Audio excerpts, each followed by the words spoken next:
And the number goes up and up and up. How long has it been, actually? Oh god, math. Yeah, but like, at least 200, not 200 years, but like, it was 1099, now it's 1200. So like, 101 years? Basically? 101 years. Basically 100 years. Literally a century. But I guess Giselle as the maid has just been there the entire time, hanging out with Morgana, big prankster that keeps teasing everyone she meets in the house. Um, I wonder if we ever. I mean, obviously, the witch is doing all this most likely because she's bored. If I had to guess, beyond probably some other reasons as well, but one of the reasons she probably likes to bully everyone because she's bored. But I don't know, I wonder how she also passes the time when no one's in the house as well, or does always like does it work like always, like somebody's always in the house or something? I wonder. I don't know. All I'm saying is that Morgana could be a little bit more sympathetic, but I guess not. She's just a big troll. You know? She's the type of person that shit posts on the internet and just like is very rude to everybody, and also probably gets banned a lot, but then makes multiple accounts to avoid the ban. But anyway, for the first 100 years, I kept track of how much time had passed. An hour, a day, a month, a year, 10 years, 50. But once it has surpassed a person's average lifespan, the counting started driving me mad, and so I stopped. My sense of time began to numb. In place of sleep, I spent my days in a trance-like state. Doing so, I was less aware of the passage of time, which made it a little easier to bear. Suspended in this bubble of time, my mind went out to you.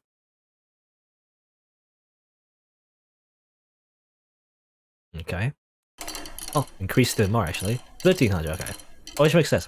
Was it... I forget exactly when was Mel's time. Was it 1200 or 1300? I'm not sure. Oh, well, it was 1600. Never mind, it was 1600, right? So it was actually a long time, way longer.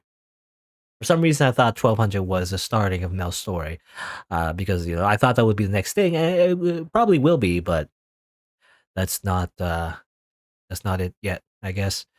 So another year, another century passes.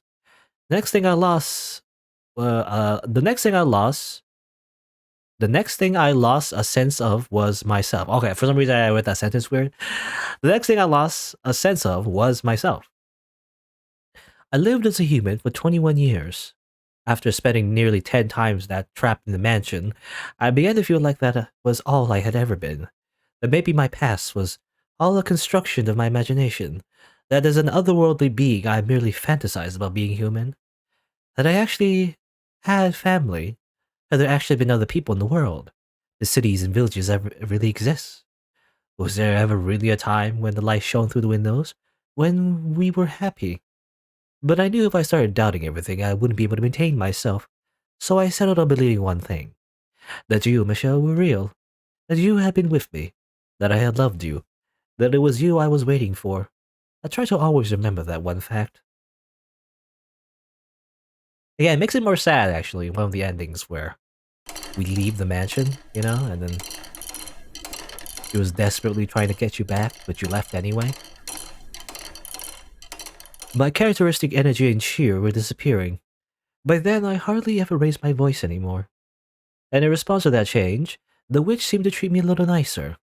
On occasion, I thought I could sense her presence nearby, like she might reveal her form to me from beyond the darkness, instead of only speaking to me. I could feel her sitting beside me. Giselle, do you think you're still Giselle even now? I suppose it doesn't matter either way. Sometimes I think love and fanaticism are two sides of the same coin. What are you implying? Oh, nothing. An idea, though. Why don't we make you some new clothes, my dear? The loom should still work, thanks to your keeping everything in order. That outfit's an artifact of an age long past by now. You know how long it's been? Vaguely, but yes. As we speak, time still marches onward. Not too quickly and not too slowly, but at the same pace as you're breathing. Now on your feet, Giselle.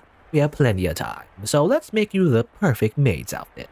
And if we don't have enough materials, we can make more thread from the sheets or curtains. How exciting!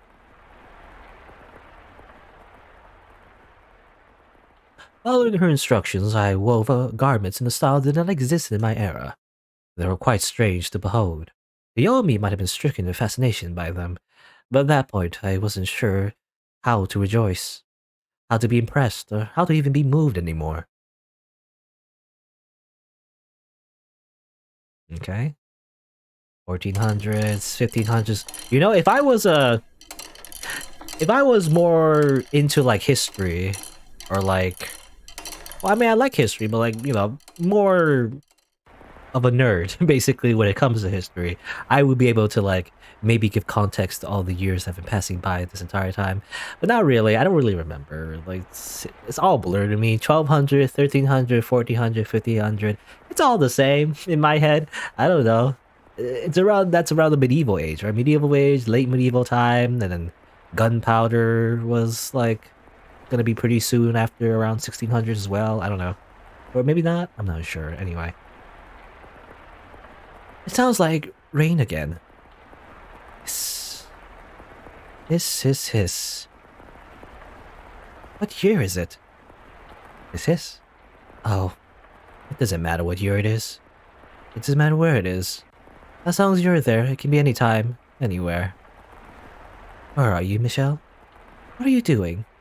I'm still praying. I'm still wishing for you to appear before me. Forever and ever and ever. And ever and ever and ever. I've been praying for so long, I don't even know how long it's been. Before you left, you said you're going to pray too. You said you hope we could meet again in another life. I'm not misremembering, am I? Michelle, come back to me soon. I love you so, so very much. But my memories of you are starting to fade. What did your voice sound like? What kinds of faces did you make? Where did you like to put your hands on me? Similar. There's a lot of parallels you can draw, by the way, from the other stories we've already went through. I think Paulina. I think was it Paulina or Pauline? It was Pauline. Said the same thing about how like or is it Paulina? No, I think it was Yukimasa. Was he? I know it was Yukimasa said it. I think. Well, something about the Beast's story anyway. Someone said something similar.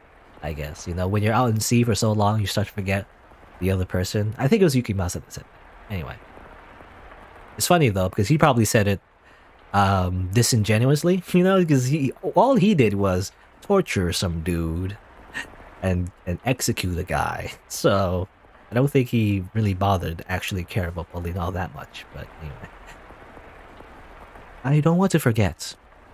I want to always remember. My memories of you are the only thing holding me together, but they're slipping away from me. How did you speak? What kind of things did you talk about?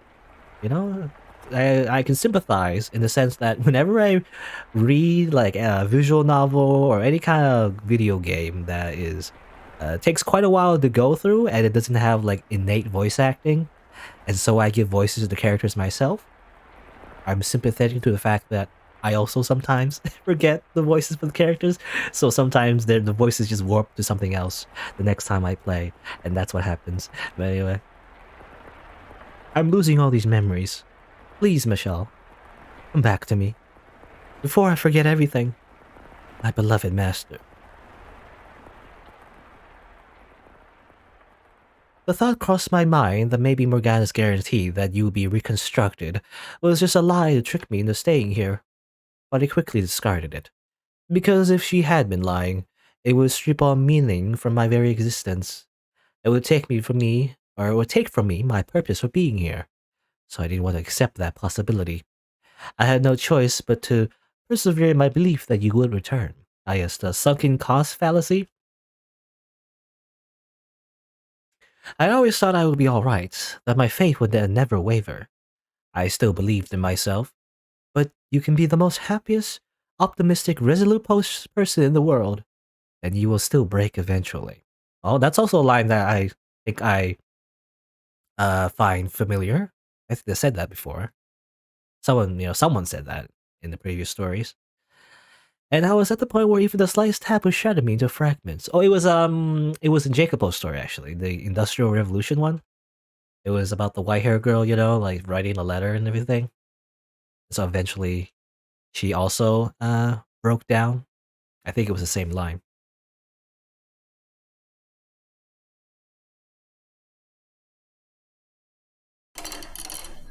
There we go. 1591. Getting close to Mel's timeline, I guess.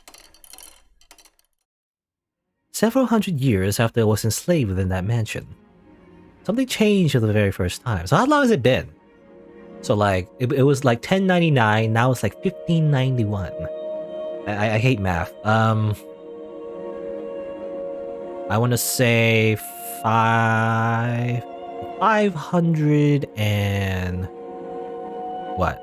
How does that work actually? 508... 500 and... Not 500, it's like 400 actually. 408 years, I want to say? It's been 408 years? I think. I can't do math. I'm so bad, man. I don't know why. But something changed for the very first time. Sunlight, which I had not seen in all that time, shone in from outside.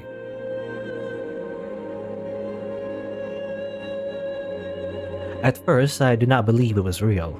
I thought it was a hallucination born of my inner desires, and I thought I must have completely lost it for my fantasies have escaped my mind. But it didn't matter if it was all an illusion. The gentle breeze blowing through the window felt wonderful. The smell of grass, the chirping of birds, the glistening blue sky. It was like 1,000 memories rushing back all at once, and it brought tears to my eyes. Time has come, Giselle. It's time for you to get to work. And as she always did, the witch's voice crushed my elation, dragging me back to reality. Reveling in the sight of the outside was the last thing I should have been doing, but it was that moment that began my true decline. Work? What kind of work? Have you already forgotten? It's only been 400 years. Oh, good heavens. Do you ever have your head on straight, my dear? Let me get I'm gonna get a calculator. This is what happens when they always say, the math teacher always say, you get used to the calculator. You only do math with a calculator. But it was 10, okay, it was like, right now it's 10 or 1591, right? Minus 1099. It's 492. That's what it is. I don't know. For some reason, I got it wrong. I was thinking it was like 500, but then it's weird because there's like 9s in it. It's like, how do I... Anyway. It's been 492 years. So basically about 500 years. Anyway. I actually can't do math. It's hard. I don't know. Arithmetic is hard. As I said, I need you to watch over my house and show your utmost hospitality to those who show up. Is someone... This is merely an appetizer. It looks like someone's here. Hold on, I have no idea what I'm supposed to do. Do the same thing you've always been doing. Be a maid. Convince the house's guests that this is a wonderful place. Make them enjoy their stay. Now go on. I'm quite looking forward to this. The bar has been removed, but will the door open?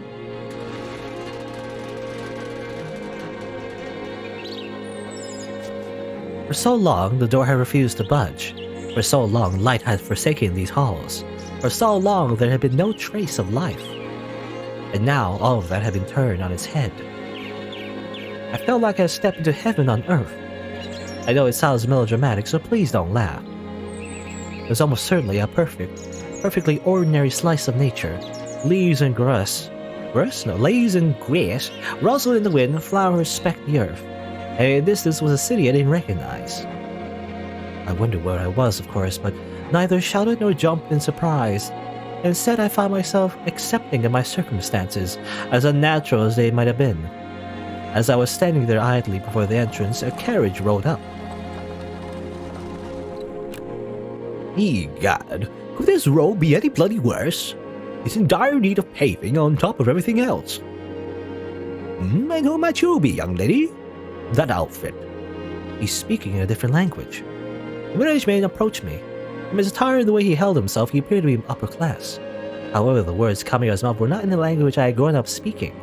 Could the mansion have moved somewhere far, far away? Yeah, that was I was saying before, my theory that this mansion seems to move. It really is, a magical moving house. Naturally, I had no idea how such a thing was possible, and the longer I stood there staring at him absent-mindedly, the more incredulous he became. My immediate mission was to overcome the language barrier. Fortunately, I suppose, I was able to understand bits and pieces of what he had said. As merchants in the capital, my family did business with people from other countries, and as a result, I had learned a handful of words. The problem was, it had been so long, I had no confidence whatsoever in my ability to hold a conversation. I am a servant. Servant? Can't say I remember asking for a lady servant, but I suppose these things do happen. Doesn't much matter who they sent. Who are you? You weren't informed. Bloody hell, off to a great start, I see. Well, what can you do, I guess? Name's Hayden Rhodes, just a retired old man. So if you remember, I believe that's Mel's uncle, I think? Or not uncle, I guess grandfather. Okay, never mind, that was uncle for some reason. No, it's grandfather. It's grandpa. As I'm sure you have already guessed, this man was the Rhodes siblings' grandfather. He was also the first person I served under as the maid.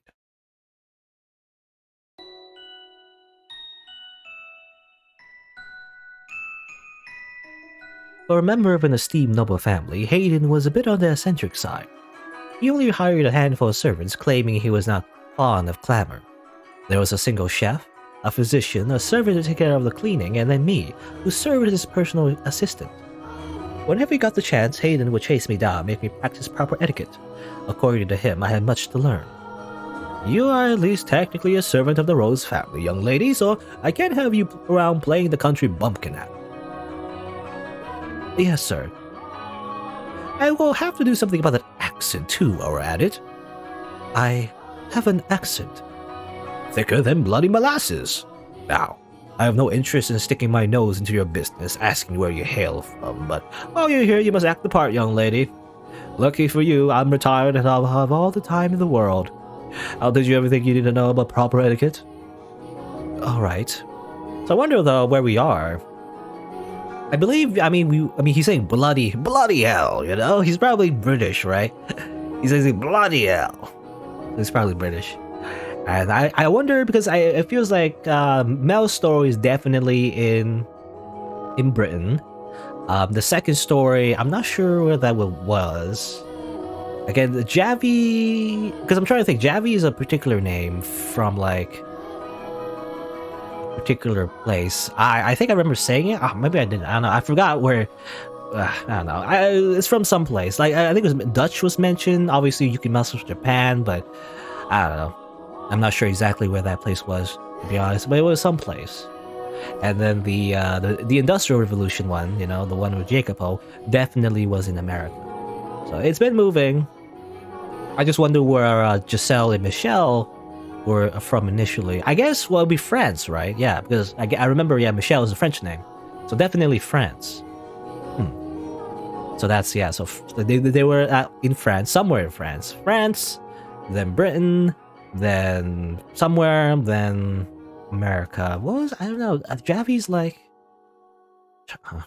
I'm gonna look it up. I remember looking it up before. Let me look it up again.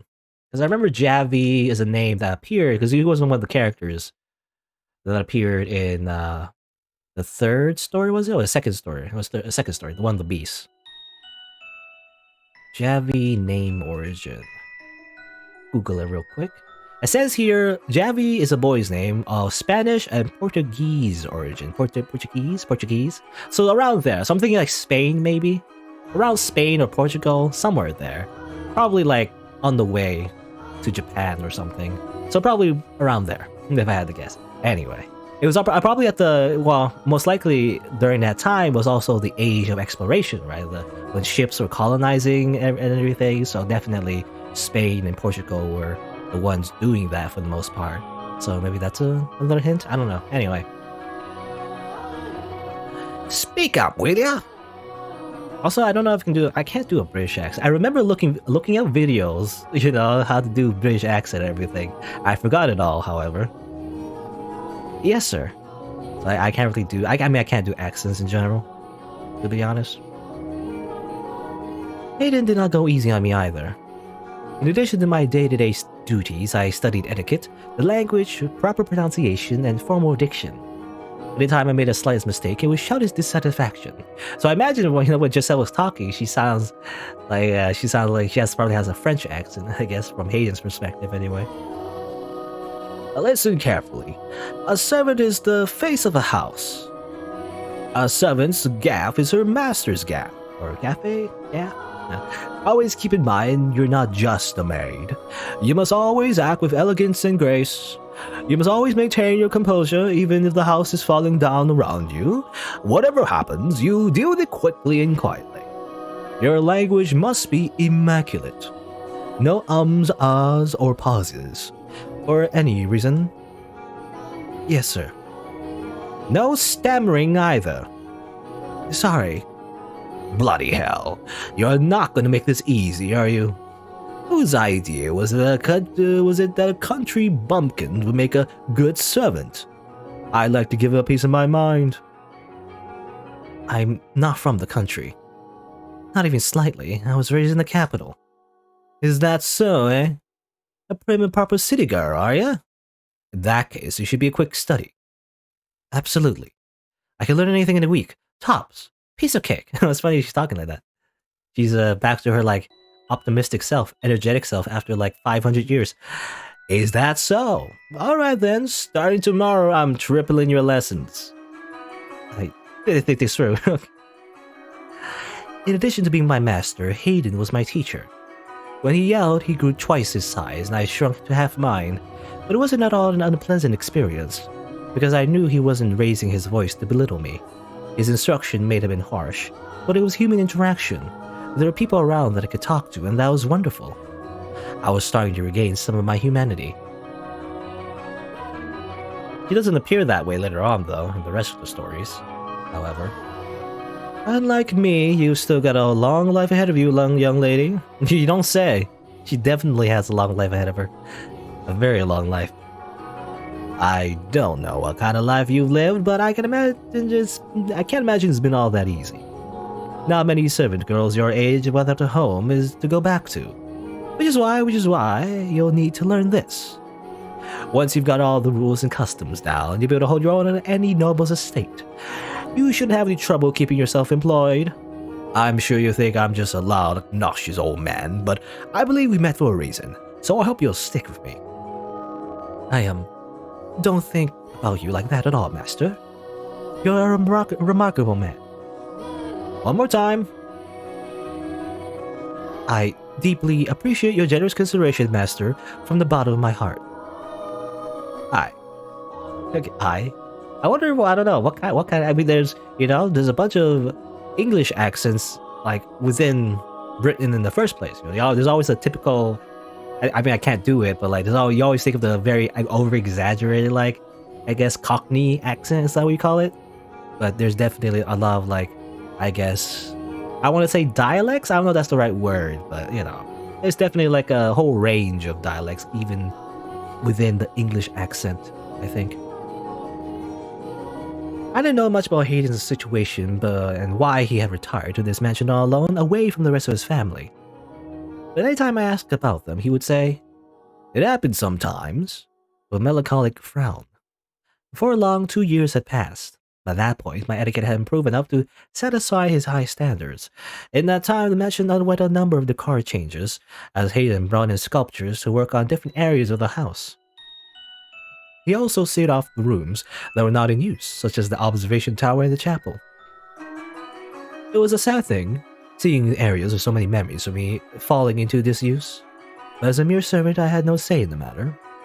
In addition, Hayden seemed to greatly enjoy renovating the house, so I watched him warmly. The furniture was all gradually replaced, gorgeous paintings hung on the walls, colorfully patterned curtains installed, and a brilliant rose garden planted. These roses come from all across the world. Nothing else can you see so many different varieties in one place. It's beautiful. Did you know that in the city, people are starting to call the mansion Rose Manor? Rose Manor. And I think that there used to be nothing but weeds here. Amazing how much has changed. And I never thought I would see this garden turn to something so beautiful. Are you fond of roses, young lady? Yes, red ones especially. Red roses mean a great deal to me. They remind me of a time long past. Given one as a gift, were you? No, I believe I was the one who gave the rose. So red roses are a symbol of my feelings. They're very precious to me. I gave you a rose as a gift. You plucked it from its stem and placed it in my hair. Am I remembering correctly? My memories are so vague now. I can't even remember the look on your face that day. There are some kids I like to give roses to myself. Who? My grandchildren. Oh my, you have grandchildren? Aye, though we haven't been in touch for some time. Last I saw them was 4 years ago, when my second grandchild was born. Third? Oh, I was gonna say third. When my third... No, actually, they don't exist. Don't worry about it. The sweetest girl in the world with lovely flaxen hair. I guess Hayden knew about that, by the way. He knew about the painter affair, I guess. And the white hair girl. She's gonna be a real beauty when she grows up. Anyway, they're wonderful kids. And one day I want to hand this garden over to them. Each and every rose containing my hope that they'll lead comfortable, healthy lives free of strife. I'm sure your wish will come to pass. Your grandchildren will have wonderful lives. Aye. The grief of not having you around still weighed heavily on my mind, but I was slowly approaching contentness. Life with Hayden was slow and uneventful, peaceful and relaxing. I imagined my heart was seeking anything to alleviate its pain, and I found that in the beautifully remodeled mansion, the garden blooming wildly with roses in my time with Hayden. I was even beginning to think this life was enough for me, that I would be okay with this being the end, if it meant more of the tranquility I felt. I was like a coward, considering giving up the fight. Please do forgive me for ever considering such a thing.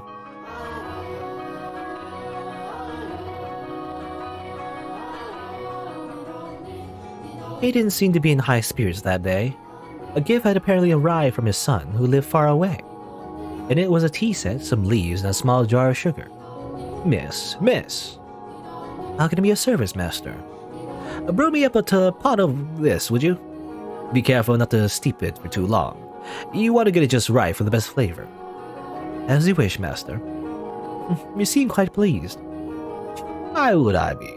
A boy who shot his old man for years sends up a paltry gift on a whim. I'm just entertaining his fancy.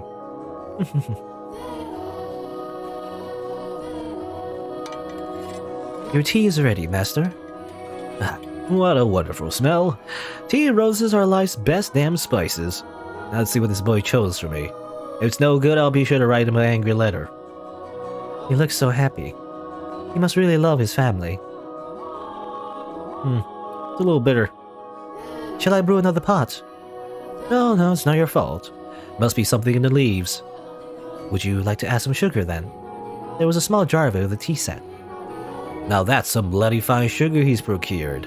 White as snow and sparkles in the light. He chose it just for you, master. Bloody hell, what demon possessed him?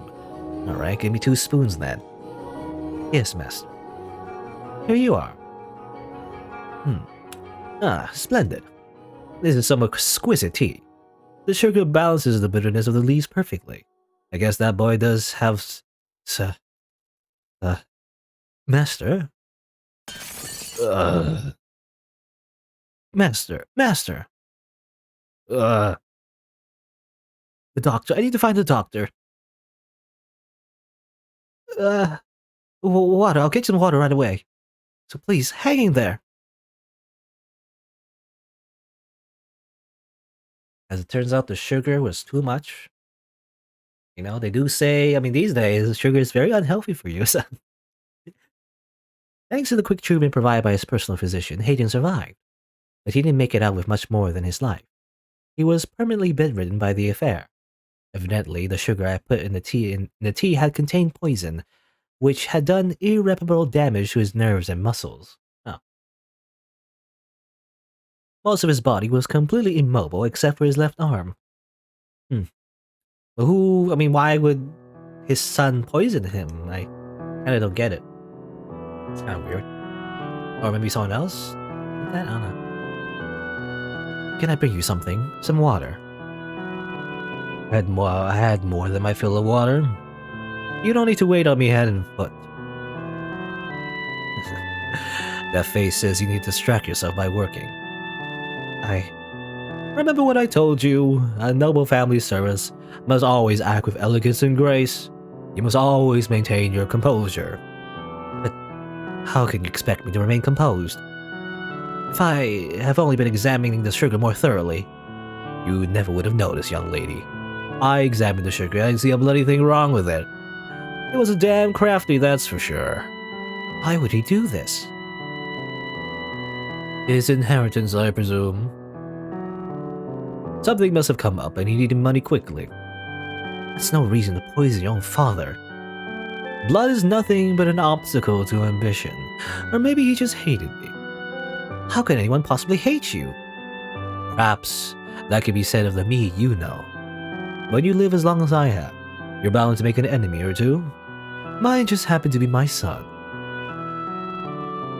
I was planning to give him everything anyway. You didn't have to do this. It all would have been his. Master, killing me doesn't accomplish anything. Guess it doesn't much matter.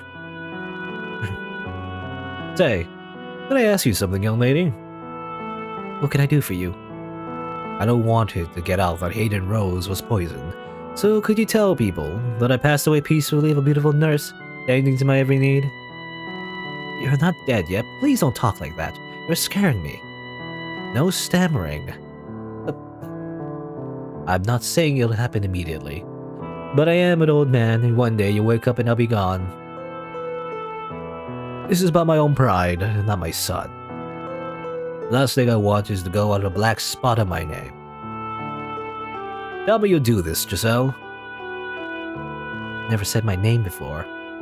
As you wish. Thank you. You're a peculiar girl, you know. Sometimes you seem greener than leaves in summer, and sometimes you seem like you've seen 12 kinds of hell. And every so often you seem not of this world. Your skin is pale, your hands as cold as ice. At one point, I thought you might be Death himself. But I was wrong about that. You have too big a heart to be deaf. You care too much. You must be carrying a heavy cross on your back. What am I supposed to do? I don't want to lose you, Lord Hayden. I don't want to lose his life. You have someone, don't you, young lady? Someone you're dying to meet again. Yes, but I don't know anymore. I don't know how long I'm supposed to keep waiting. If something doesn't happen soon, I don't think I can hold myself together much longer. I was so close to breaking down. And it was you who kept me on my feet. I'm sure you tried to remain strong plenty of times, so I'll give you some different advice. A trick for when you think you're losing a hold of yourself. Build a cocoon. A cocoon. A sturdy shell to keep your weak inner self safe. This world has no interest in protecting you, only swallowing you whole. You mustn't readily expose your true self. You build a cocoon and you play the role you need to play. That way, the real you will remain unharmed. It's not pleasant to hide yourself like that, but it's better than letting the world crush you. But a word of warning. If you spend too long in that cocoon, the real you is liable to disappear forever. You'll be swallowed up by your own protective shell. I hope you find whoever it is before it's too late. Now, I think I'll get some sleep. All this talking has worn me out. As you wish. Good night, Master. See you in the morning. Aye, see you in the morning, young lady.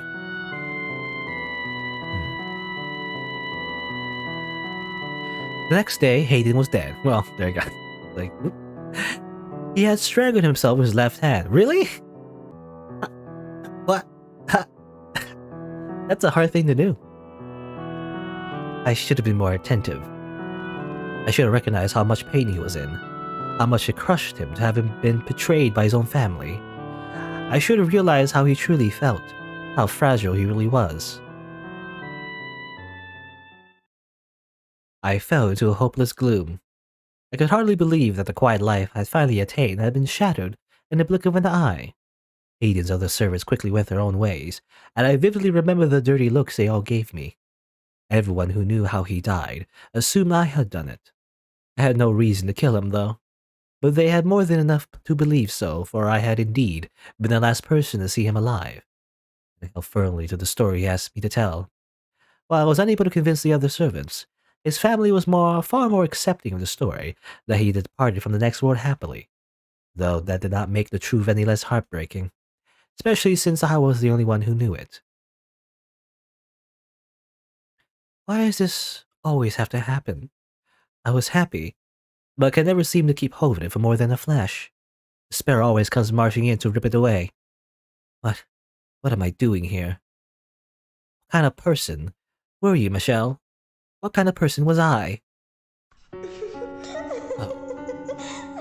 My dear, you look positively miserable. Why should you despair the death of some strange old geezer? Morgana, was Hayden one of those whom you wish to be reconstructed? Huh, I have no interest in that Rickle Bones. And if he was one of them, do you really think I would have let him go so peacefully? Peaceful? You call that peaceful? You call his misery peaceful? I most certainly do. And since you do not seem to understand this, the pain of death lasts but an instant. The worst torture can only be inflicted upon the living. Setting two loved ones against one another, manipulating one into taking the other's life, and then forcing him to live with that. The stage hasn't been set up yet, my dear. And you would have me play a part in that? Indeed. You agreed to accompany me. You're here to be my guide, and you're doing a wonderful job of it so far. I haven't done anything. Oh, but you killed that old man, did you not? Next to you, my wish is one step closer to fruition. Or my wish? Yeah, my wish is one step closer to fruition. What? What do you mean I killed Hayden? You mean to claim you didn't? Tell me, who was it that put the poisoned sugar in his tea? No, I didn't mean to. Your intentions are irrelevant.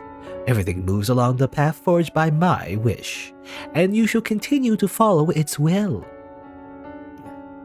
You know what? I'm done feeling like this. I don't want anyone else to go through what Hayden did. And what are you gonna do about it? I'm done listening to you. Without me, you have no influence over this world. Uh-huh. So I'll die. I'll take my own life right here and now. I grabbed a nearby knife and held the tip against my breast. My hands were shaking, my heart pounding. My whole body was racked with terror, but I could have sworn I heard Morgana gasp. This was her one weakness, I thought. What are you thinking? Don't do this, Giselle. Don't be foolish. Put the knife down right now. I'm done trusting anything you say. Giselle, put the knife down. I miss you so very much, Michelle. I wanted nothing more than to see you again. If my being Morgana's guide is going to cause other people suffering, then I can't. It's all over, Morgana. Huh? There's no blood. Not even pain. Why? Absolutely brilliant. I told you not to be foolish, but you just wouldn't listen to me. Such a silly girl. I really am. Well, I remember Michelle says something about how like his, he didn't have blood. Obviously he did when he got stabbed, but it's true for Giselle though. She doesn't seem to bleed, there's no blood. I couldn't die. I couldn't even die if I wanted to. Learning that absolutely crushed me. My backup plan, the one escape route I thought available to me, had been ripped away. My spirit crumbled, and I felt myself sinking into a vast darkness. I began losing my grip on myself, which is when I recalled Hayden's advice. Build a cocoon. It was the only option I had left, my final chance at protecting myself. Although ultimately I was unsuccessful in that endeavor, as you know. But by that point, my mind and spirit had all been lost. Eroded away by the years of solitude, the witch's whispers, the brief glimmer of happiness, and the eternal boundless darkness had left me in.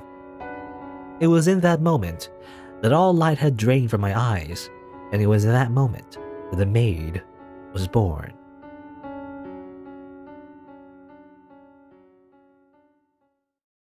He leveled up. Her RPG class changed to the maid. Oh, dearest Mel, come over here. Back to Nelly, by the way. There's so many beautiful flowers. No, Nelly, there's no need to run. You're gonna fall. You can't say I didn't warn you. La la la la. Hello. I've never seen you before. Are you the new maid? Good afternoon, Lady Nelly. That is correct. It is an honor to serve you. Oh, did you do all this? I did not. The garden was your grandfather, Lord Hayden's work. Wow, is grandfather a wizard? Perhaps he was. I'm sure he'd be delighted to know you like it. Did grandfather like flowers? Yes, he loved them quite dearly. Wow, I love flowers too. I've never seen a garden with so many pretty flowers. Did you know this kind of flower is called a rose? Just like our name. Why, yes, they do sound alike. I like the flowers. You're also a very sweet little girl. Say, what's your favorite color, Rose? I like all colors. But you don't like any of the most? That's too bad. My favorite is pink. Pink roses are so pretty. Indeed they are. Ah, jeez. There you are, Nelly. Oh, my apologies. Please don't mind my sister. Oh, not at all. You are having the most wonderful time. That's good. I imagine we'll be seeing each other around, so it's a pleasure to... Dearest Mel, let's see what's the inside like. Mother says I have my very own room. Slow down, Nelly. I beg your pardon. The inseparable siblings ran off toward the mansion, hand in hand. It was a heartwarming sight. But the next moment when they stepped inside, I saw something else. The darkness enveloping the mansion seemed to flare up, the open door a gaping maw into its hungry bowels. The whole house looked as though it was cackling. It was, I presume, the witch Morgana's madness taking form, a manifestation of how she felt now that her centuries in the making wish was bearing fruit. Those two children were the ones Morgana had been waiting for. Had I still had any willpower to fight left in me, I would have taken them by the hands and sent them somewhere far away. I would have done something before the house swallowed them up. But instead I just gently lowered my eyes.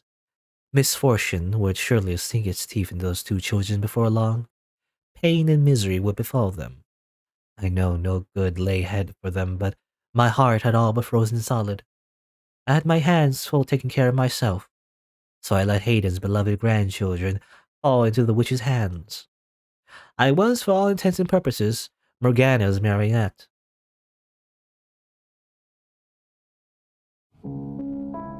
At long last, it has arrived.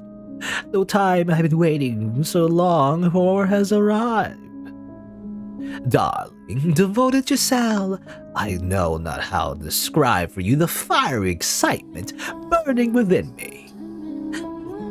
Oh, I can tell you my story. Tell you exactly what that mild-mannered little boy once did. You'll be open to listening now, won't you, my dear?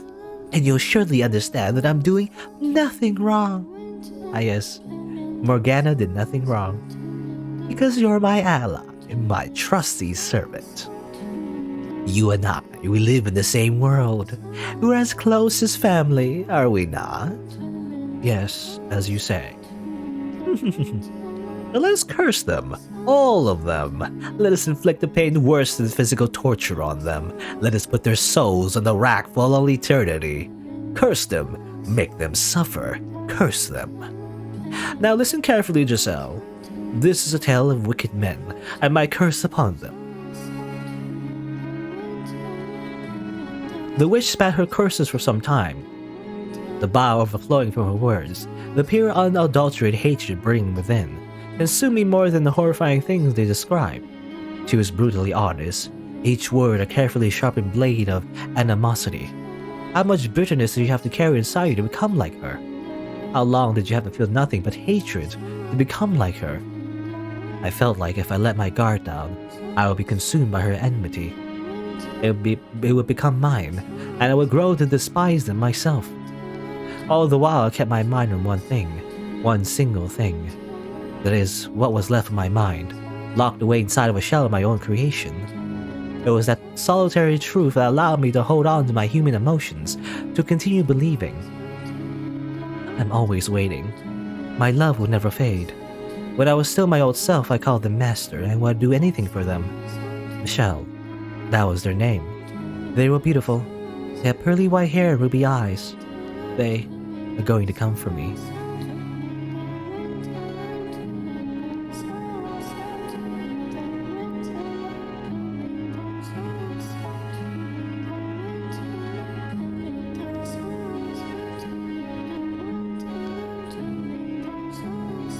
Who vandalized all the CGs? Anyway. Michelle, all I can remember about you is your name, your glassy white skin, your fiery red eyes, and your snow-colored hair. Nothing else. And that's why, when I saw her that night, dripping with the storm raging outside, I did mention, yeah, the white-haired girl, and Michelle looks very similar. I thought, you're finally here.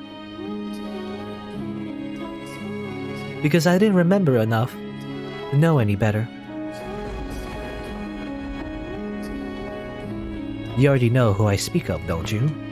The person called upon Rose Manor that fated stormy night.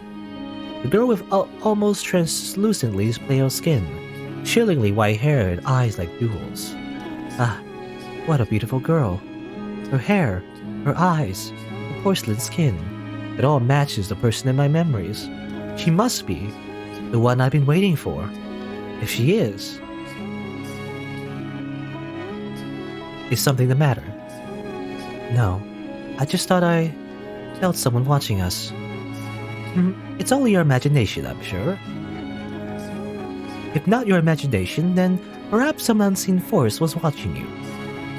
Unseen force. Are you familiar with how people refer to this mansion? Rose Manor. Yes, indeed. It's called Rose Manor because you can smell the sweet fragrance of the rose garden even at a great distance. But that's not what I meant. It is said that a witch resides within the house. A witch. I have not heard any such stories. You probably wouldn't have. It was a very, very long time ago. Nothing you need to concern yourself with. You have a peculiar presence about you. Should I consider that a compliment? A peculiar presence, she says. Does she sense something in me as I do her? This has to be her then. Her name. I need to ask her name. It's getting late. You should get some rest. A room has already been set aside for you. But first, may I ask you one thing? Yes? I do not believe you have given me your name yet. My name. My name is Michelle. Okay, I actually skipped, but her name apparently is Michelle, which is obviously the feminine version of Michelle, in the feminine form anyway. Which is well, that now we know. Okay, so this entire time when the name was censored, at first the story was telling us it was Giselle, but it wasn't. Now we know it's Michelle this entire time. Ah, I knew it. You are the one. What? You are the one I've been waiting for.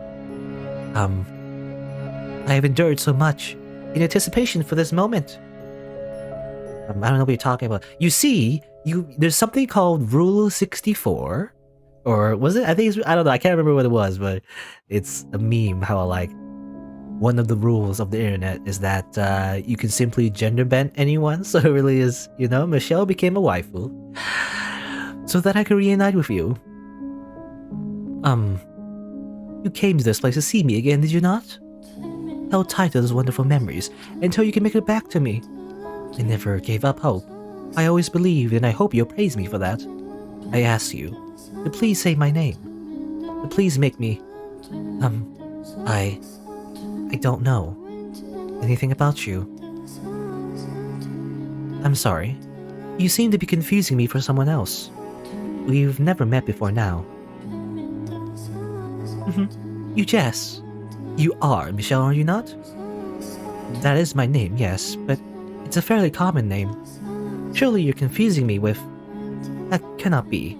That white hair, white skin, those red eyes, and that name. The name of the Archangel. Everything about you is the same. How can you say you're not mine, Michelle? Please, Michelle, remember from me. Stay away from me. I'm sorry. I didn't mean to be rude. You would reject me. I'm so sorry. I honestly don't know you. You care nothing anymore for the time we spent together. We have not spent any time together. You would deny everything. I'm sorry. I see. I see. So you feel nothing for me anymore? You do not need to say anything, I understand. You are feeling a great deal of disgust toward me. No, or perhaps it is fear. Yes, you are always so kind. You would not easily allow yourself to succumb to hatred. I understand. Please, forget everything I have said. Who are you? I am but a simple maid, nothing more. No, I wonder if well, actually, does it act, well, I mean, assuming it's gonna be a happy ending, I don't know if it will be, but that means if the white-haired girl was actually Michelle this entire time, technically, the Michelle that has been reincarnated, I guess, reconstructed, I guess, in the house right now in the present time is also a girl. So like it really is a Yuri route, maybe? I don't know. Anyway, laughable, isn't it? I no longer recognize Michelle as anything more than a concept. Man or woman, elderly or infant, as long as they had white hair, red eyes, and the right name, they were you. I needed anything I could get. I was so desperate the thought never even crossed my mind that she was not you. And maybe not, I don't know. What do you think? Seeing me like this, that I'm helpless and hopeless? I don't know, maybe not. Listen to this, Morgana. Michelle's back. She's finally come for me. But she does not remember anything, it seems. Not me, not our past, nothing. She saw me and was afraid, in fact. Are you listening, Morgana? Darling, devoted to self. You poor, pitiful soul. That must have been quite harrowing. But don't worry, you still have me. Besides, this might not be your only chance. As long as you continue on, Michelle will, or could, appear before you again. Do you think she will remember me next time? I can't say. That's up to Michelle. You do have another option, though. Forget Michelle yourself and seek out a new master. Someone who can be yours. Someone dedicated and faithful who needs you. Someone worthy of this mansion. Someone who needs me. That's right. Michelle didn't need you after all. It's alright, don't worry. You have plenty of time.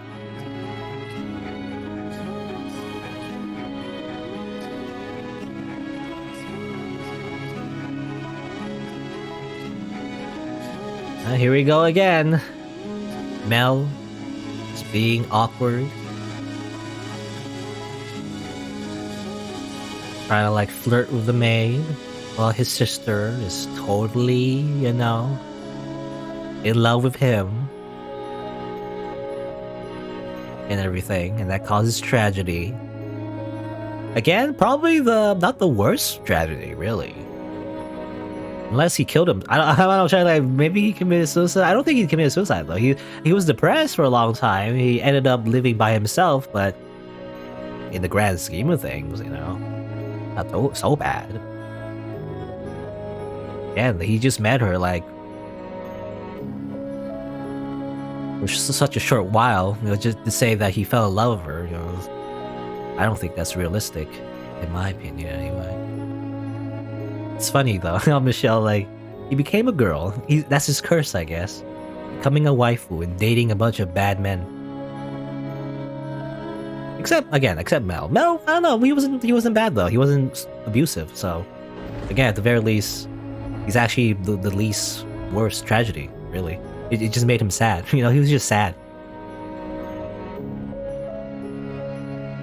at the end of the day. Basically, basically his sister is weird, and therefore he had to break up with his crush, I guess, after his sister shaved off, his like ex-girlfriend's hair. But other than that, it wasn't too bad. I don't know. As long as no one died, as far as I know, he seemed to live a long life anyway. Not sure though. It's raining again today. I kind of wonder what happened to him after he fled from the mansion. Although I suppose it doesn't much matter to me. The witch is surely watching him. Such a dreadful storm. It sounds like someone crying. I was at that point completely out of my mind, broken. My smiles, frowns, and gasps had all been replaced with imitations. Shortly afterward, the flaxen-haired boy moved the house and went on to become a priest. Okay, he turned towards religion. The girl fell ill a few years later, her disease eventually taking her life. Oh, okay. Okay, she did die, which makes sense. Why is it Michelle or is it Nelly? I'm not sure.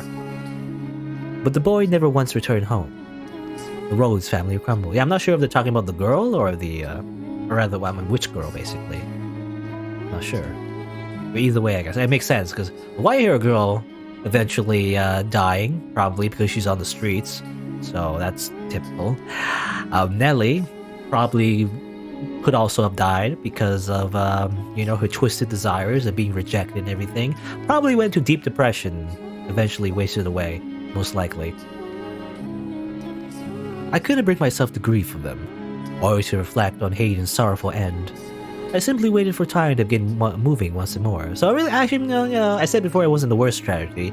Probably still isn't, but it still is a tragedy because obviously people did die, I guess. It just Mel himself didn't die.